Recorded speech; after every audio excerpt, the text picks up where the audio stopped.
तीन गंवार देवरानी, दो मॉडर्न जेठानी। वो कहते हैं ना, ज्यादा मासूम होना, नए तौर तरीके की चीजें ना सीखना, आसपास का माहौल और कम पढ़ाई इंसान को गंवार साबित कर देती है। ऐसा ही कुछ सौम्या, आरोही, करिश्मा के साथ होने वाला था।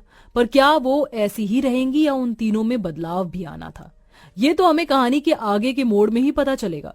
उससे पहले हम यशोदा देवी की दो बड़ी बहू आराधना और मिहिका से मिल लेते हैं, जो कि बेहद मॉडर्न मिजाज की थी। मुझको तो दिखता है इसमें कोई सनम, अंगारों का अंबर सा लगता है मेरा स्वामी, टना टन टन टना टन टन टना टन टन। उसे डांस करता हुआ मिहिका कहती है, जेठानी जी लगता है पुष्पा 1 के साथ पुष्पा 2 की भी फैन हो रही हैं। रील बनाना था तो मेरे साथ ही बना लेती। अरे इतना टाइम कहाँ था कि तुझे बुलाती, मेरा मन किया इसलिए अकेले ही नाचने लग गई। सारी जिंदगी तो घर का काम करने में गुजर जाएगी। अब हमें माँ जी से कह देना चाहिए कि हमारे लिए कोई देवरानी ले आए जो घर संभाले। आपने बिल्कुल ठीक कहा जेठानी जी। ए मिहिका, माना कि मैं जेठानी हूँ, लेकिन तू मुझे दीदी बोल। ये जेठानी मुझे बहुत ओल्ड फैशन लगता है। और अब तू भी जेठानी बन जाएगी जब हमारे तीनों देवर शादी करके आ जाएंगे। हाँ, ये तो आपने बिल्कुल ठीक कहा दी। अब सही है ना, ओनली दी। हाँ चल, मुझे अपने डिजाइनर ब्लाउज लेकर आना है। तू भी और स्टाइलिश बनकर रहा कर, समझी? ओके दी। शॉपिंग पर जाने से पहले दोनों जेठानी अपनी सास यशोदा से तीनों देवर की शादी की बात करती हैं। तुम बिल्कुल ठीक कहती हो, मैं आज ही पंडित जी से बात करती हूँ। थैंक यू माँ जी, हम दोनों को काम है, हम दोनों अभी बाहर से आते हैं। ठीक है। दोनों अपना डिजाइनर ब्लाउज लेने चली जाती हैं। वहीं दूसरी तरफ यशोदा पंडित जी से अपने तीनों बेटों के लिए सर्वगुण संपन्न संस्कारी बहू की बात करती है। ऐसे में पंडित उन्हें सौम्या, आरोही, करिश्मा की फोटो दिखाता है। उनके गुण और शक्ल देखकर यशोदा अपने तीनों बेटों की शादी उनसे करना मंजूर करती है और तीनों हफ्तों में यशोदा के तीनों बेटों की शादी बहुत धूमधाम से हो जाती है। पर वह तीनों बहुएं कितने गंवार और मासूम थे, इस बात से वाकिफ होना भी बाकी था। तीनों बहू का अच्छे से गृह प्रवेश हो जाता है। अगले दिन यशोदा तीनों बहू से कहती है, बहू, जानती हूँ तुम बहुत ज्यादा सर्वगुण संपन्न संस्कारी हो और तुम्हारा इस तरह से साड़ी पहनने का स्वभाव भी मुझे बहुत अच्छा लगा। अब जाकर अपनी पहली रसोई का अच्छा सा खाना बना दो, साथ में एक मीठा भी बना देना। जी माँ जी। तीनों गंवार बहुएं रसोई में जाती हैं तो मॉडर्न किचन को देख घबरा जाती हैं। तभी करिश्मा माइक्रोवेव को देखती है। अरे मोरी मैया, ये छोटा सा डब्बा क्या है? और इसमें तो बटन भी है। मुझे तो लगता है करिश्मा कि ये छोटा फ्रिज है, आम की आइसक्रीम बनाकर इसमें रख दो, अच्छे से जम जाएगी। ठीक है, अभी करती हूँ, पर यहाँ पर मिट्टी का चूल्हा नहीं है। लगता है यहाँ पर खड़े होकर चूल्हा बनाना पड़ेगा, तभी खाना बनेगा। बाहर से लकड़ी और मिट्टी लेकर आती हूँ। जब तक आरोही तुम देख लो कौन से मसाले कहाँ रखे और बाहर निकाल कर रख लो, पूरी का आटा लगा लो। करिश्मा बाहर जाकर मिट्टी और छोटी छोटी लकड़ी ले आती है और फिर मॉडर्न किचन की स्लैब पर मिट्टी का चूल्हा बनाने लगती है। वहीं आरोही अपने मुंह पर आटा लगा लेती है। इतने में दोनों जेठानी और सास आ जाती हैं।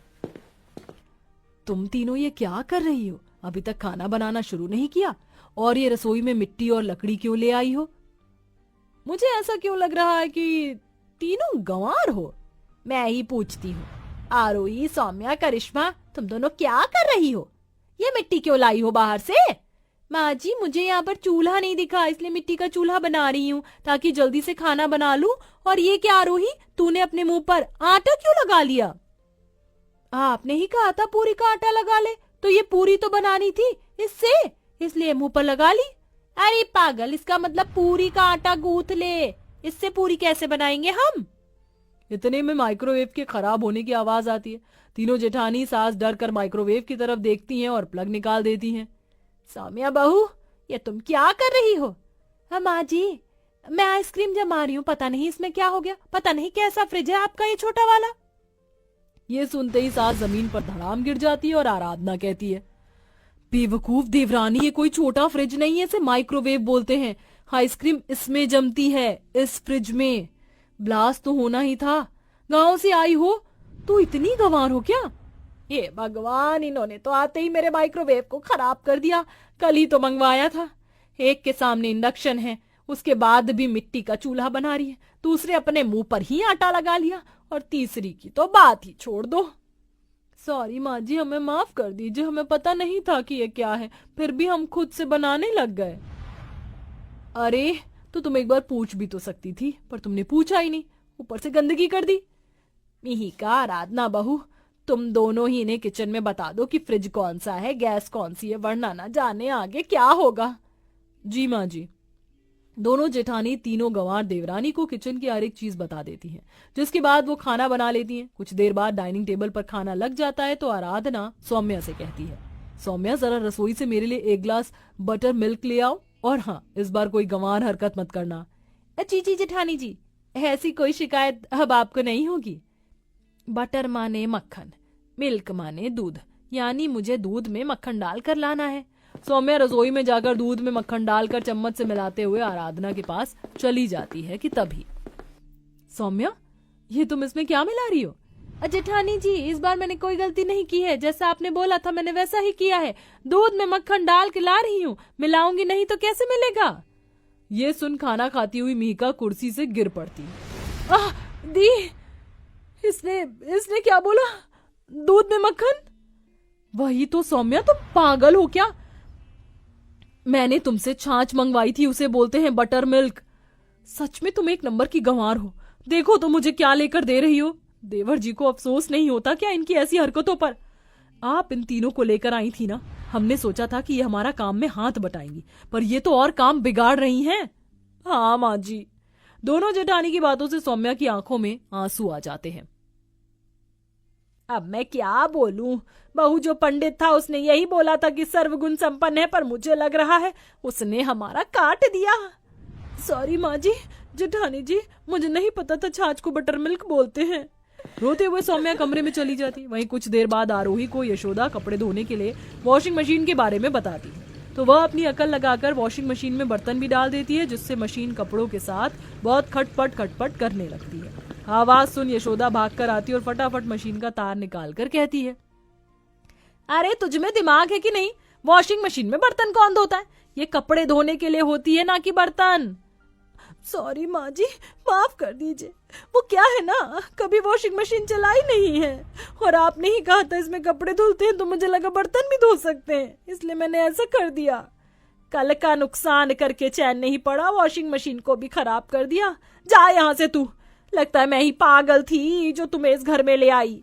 यशोदा गुस्से के मारे अपने कमरे में आराम करने चली जाती है, तो वहीं करिश्मा अपने वॉशरूम के टॉयलेट सीट के बटन को बार बार दबा के खुश हो रही थी। तभी मिहिका उसे ढूंढते हुए वॉशरूम के अंदर चली जाती है। ओ माय गॉड, करिश्मा, ये तुम क्या कर रही हो?